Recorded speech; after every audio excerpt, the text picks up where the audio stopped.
दुनिया हमेशा से खतरे में रही है, लेकिन इस बार दुश्मन कोई देश या बॉम्ब नहीं था, बल्कि हम खुद थे। एक ऐसा वायरस जो सिर्फ 12 सेकंड्स में आपकी पहचान छीन लेता है। आज हम बात कर रहे हैं वर्ल्ड वॉर Z की, एक ऐसी मूवी जिसने ज़ॉम्बी जॉनर को हमेशा के लिए बदल दिया।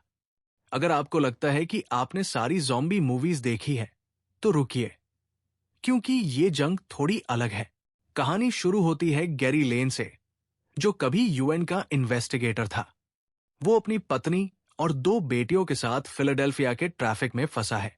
सब कुछ नॉर्मल लगता है, लेकिन तभी एक पुलिस मोटरबाइक गैरी की कार का साइड मिरर तोड़ते हुए निकलती है। गैरी को कुछ अजीब लगता है। अचानक एक जोर का धमाका होता है। लोग अपनी गाड़ियां छोड़कर भगने लगते हैं। गैरी देखता है कि एक आदमी दूसरे पर कुत्ते की तरह झपट रहा है। और सबसे डरावनी बात, गैरी नोटिस करता है कि जिसे काटा गया वो सिर्फ 12 तक गिनते गिनते खुद एक शैतान बन गया। यहां कोई स्लो वॉकिंग ज़ॉम्बीज नहीं है, ये स्प्रिंटर्स हैं जो रास्ते में आने वाली हर चीज को तबाह कर रहे हैं। गैरी किसी तरह एक एम्बुलेंस चुराकर वहां से निकलता है। पूरा शहर जल रहा है। उससे अपने पुराने बॉस थियरी का कॉल आता है। थियरी उससे बताता है कि ये सिर्फ एक शहर की बात नहीं है, पूरी दुनिया खतरे में है। गैरी को एक रूफटॉप पर पहुंचने को कहा जाता है, जहां से उससे रेस्क्यू किया जाएगा। लेकिन रास्ता इतना आसान नहीं था। एक ग्रोसरी स्टोर में सप्लाईज लेते वक्त उन पर अटैक होता है। रात के अंधेरे में, बारिश के बीच, गैरी का परिवार एक ऊंची बिल्डिंग की छत पर पहुंचता है। ज़ॉम्बीज उनके पीछे है, बिल्कुल पैरों के पास। ठीक उसी वक्त एक हेलीकॉप्टर आता है और उन्हें बचा लेता है। उन्हें एक US नेवी कमांड शिप पर ले जाया जाता है, जो बीच समुंदर में है, सुरक्षित।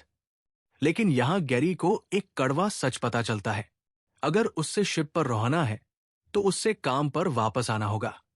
उससे एक यंग वायरोलॉजिस्ट डॉक्टर फसबाज के साथ पेशेंट 0, पहला इन्फेक्टेड इंसान, को ढूंढने साउथ कोरिया भेजा जाता है। गैरी के पास कोई रास्ता नहीं था। या तो दुनिया बचाओ, या अपने परिवार को शिप से उतार दिए जाने के लिए तैयार रहो। गैरी और डॉक्टर फसबाज साउथ कोरिया के एक मिलिट्री बेस कैंप हमफ्रीज पहुंचते हैं। मौसम खराब है और अंधेरा घना। डॉक्टर फसबाज, जो उम्मीद की आखिरी किरण था, वो एक अजीब बात कहता है। Nature is a serial killer, it wants to get caught. लेकिन अफसोस, जैसे ही वो प्लेन से उतरते हैं, ज़ॉम्बीज का अटैक होता है और घबराहट में डॉक्टर फसबाज की अपनी ही बंदूक से गलती से मौत हो जाती है। अब गैरी अकेला है। वो वहां के सोल्जर से मिलता है, जो उससे बताते हैं कि इन्फेक्शन एक लोकल डॉक्टर से शुरू हुआ था। यहां गैरी को पहली बार पता चलता है कि ज़ॉम्बीज आवाज से अट्रैक्ट होते हैं। एक सोल्जर ने बताया कि उन्होंने देखा कैसे ज़ॉम्बीज ने एक बीमार सोल्जर को इग्नोर कर दिया। गैरी की सूझबूझ यहां काम आने लगती है। वो डॉट्स कनेक्ट करने लगता है। बेस पर गैरी की मुलाकात एक जेल में बंद XCI एजेंट से होती है।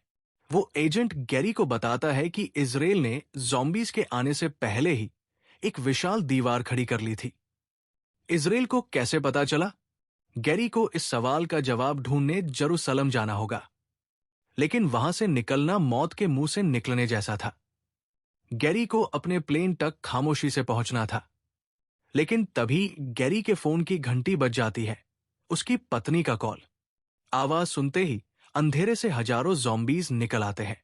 एक भयानक भागदौड़ के बाद गैरी किसी तरह प्लेन में बैठकर जेरूसलम की तरफ निकलता है।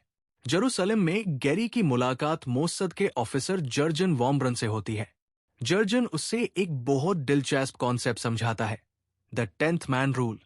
अगर 9 लोग एक ही बात पर राजी हो, तो 10वें बंदे का काम है ये मानना कि बाकी 9 गलत है और सबसे बुरे वक्त के लिए तैयार रहना। इसी वजह से इजराइल ने दीवार बनाई थी। दीवार के अंदर हजारों इंसान पनाह लिए हुए हैं। सब खुश है, गाने गा रहे हैं, लेकिन यही खुशी उनकी मौत बन जाती है। लाउड स्पीकर्स और लोगों की सिंगिंग की आवाज दीवार के बाहर खड़े लाखों ज़ॉम्बीज तक पहुंचती है। और फिर हम देखते हैं सिनेमा हिस्ट्री का वो सीन जो आप कभी नहीं भूल सकते, द ज़ॉम्बी पिरामिड। ज़ॉम्बीज एक दूसरे के ऊपर चढ़कर एक चींटी की तरह पहाड़ बनाते हैं और 50 फुट ऊंची दीवार पार कर लेते हैं। शहर में कयामत आ जाती है। लोग अपनी जान बचाकर भाग रहे हैं पर रास्ता कहीं नहीं है। इसी केओस में गैरी एक फीमेल सोल्जर सिगन को देखता है जिसे एक ज़ॉम्बी ने हाथ पर काट लिया है। गैरी बिना वक्त गवाए उसकी हथेली काट देता है ताकि वायरस दिल तक न पहुंचे। ये एक बड़ा रिस्क था, पर यह काम कर जाता है। दोनों एक कमर्शियल प्लेन में जबरदस्ती घुसते हैं। प्लेन टेक ऑफ करता है और नीचे से पूरा जेरूसलम जल रहा होता है। इंसान हार चुके थे। अब गैरी और सिगन प्लेन में है, लेकिन खतरा खत्म नहीं हुआ। प्लेन में गलती से एक ज़ॉम्बी चला जाता है। केओस शुरू हो जाता है। कैबिन में अफरात फरी, लोगों की चीखें और प्लेन का टर्बुलेंस। गैरी को समझ आता है कि अगर वो नहीं रुका तो प्लेन क्रैश हो जाएगा। वो एक ग्रेनेड निकालता है और प्लेन के दरवाजे पर फेंक देता है। बूम! प्लेन का प्रेशर फट जाता है और सारे ज़ॉम्बीज हवा में बाहर खींचे चले जाते हैं। प्लेन क्रैश हो जाता है, पर मिराक्युलस तरीके से गैरी और सिगन जिंदा बच जाते हैं। वो वेल्स में एक WHO रिसर्च फैसिलिटी के पास क्रैश हुए हैं। गैरी यहां एक अंडर जैसी हालत में पहुंचता है। उसके शरीर में चोट है, लेकिन उसका दिमाग अब भी काम कर रहा है। WHO की फैसिलिटी एक लैब नहीं, बल्कि एक बंकर है। यहां के साइंटिस्ट ने वायरस पर रिसर्च शुरू की थी, लेकिन अब सब कुछ तबाह हो गया है। ज़ॉम्बीज इस लैब के अंदर घुस चुके हैं। गैरी को पता चलता है कि वायरस के सैंपल्स लैब के बीविंग में है, लेकिन बीविंग तक पहुंचने का मतलब है ज़ॉम्बीज के बीच से गुजर कर जाना।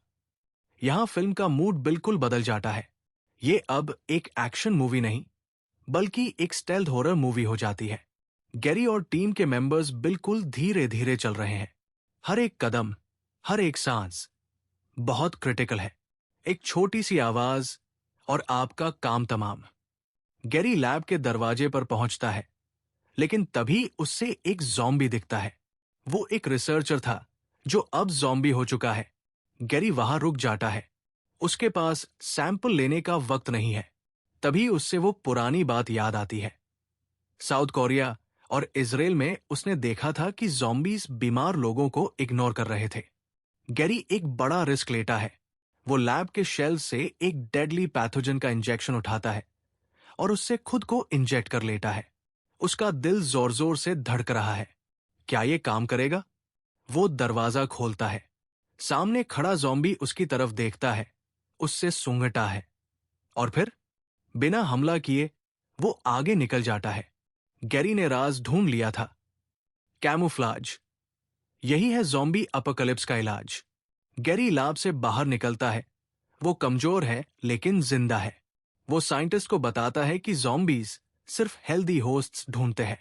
अगर हम लोगों को टेम्पररी रूप से बीमार कर दे तो ज़ॉम्बीज उन्हें नहीं छुएंगे। ये वैक्सीन नहीं है, ये एक सर्वाइवल शील्ड है। पूरी दुनिया में एक वेव चलती है।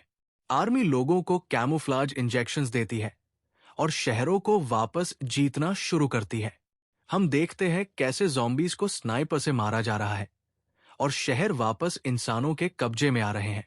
गैरी वापस अपनी फैमिली से मिलता है, जो एक रेफ्यूजी कैंप में सुरक्षित है।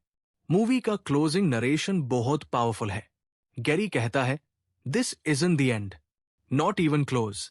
Weave lost a lot, but we found a way to fight back. World war Z हमें सिखाती है कि जब दुनिया खत्म होने की कगार पर हो, तो आपका सबसे बड़ा हथियार आपकी हिम्मत नहीं, आपका दिमाग होता है। मूवी खत्म होती है, लेकिन एक सवाल छोड़ जाती है। क्या हम हमेशा के लिए बच गए, या ये बस एक लड़ी थी इस बड़ी जंग की? दोस्तों, कमेंट में बताएं। अगर आपको ज़ॉम्बी अपोकलिप्स में सिर्फ एक चीज बचानी हो, तो वो क्या होगी?